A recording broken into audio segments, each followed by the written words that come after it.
नमस्कार, मी खानदेश दर्पणसाठी राजेश चौधरी.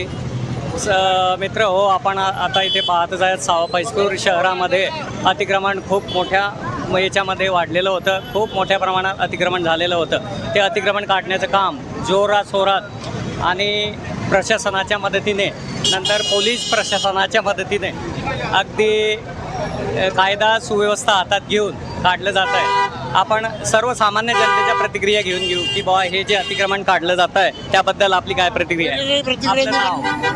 आपलं नाव प्रतिक्रिया द्या. अविनाश जोशी, काय सांगाल तुम्ही? चालू आहे अतिक्रमण काढणं चालू आहे. काय कसं वाटतं तुम्हाला? व्यवस्थित मोकळा श्वास आहे. श्वास घेतला तो मोकळा. गावातील काही जी प्रतिष्ठित मंडळी आहे त्यांची आपण प्रतिक्रिया घेऊ की बाबा कशा पद्धतीचं हे अतिक्रमण होतं आणि काय. आपलं नाव? महेंद्र चौधरी.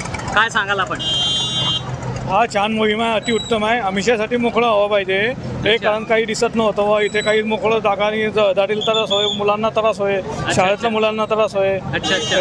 म्हणजे श्वास कोणला गेला? श्वास कोणला गेला? पैसपूर शहराचा श्वास कोणला गेला होता.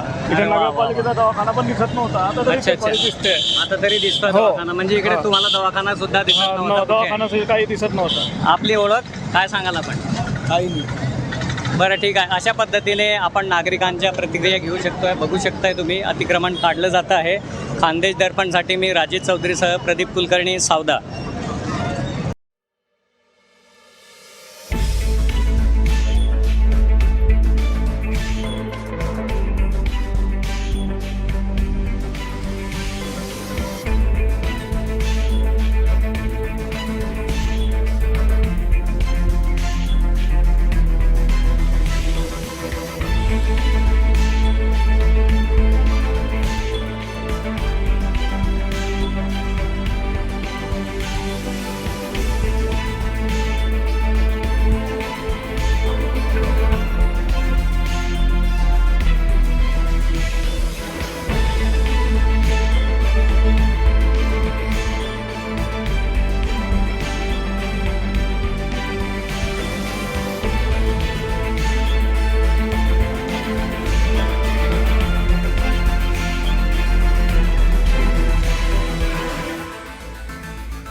खानदेश दर्पणसाठी प्रदीप कुलकर्णी व राजेश चौधरी, सावदा.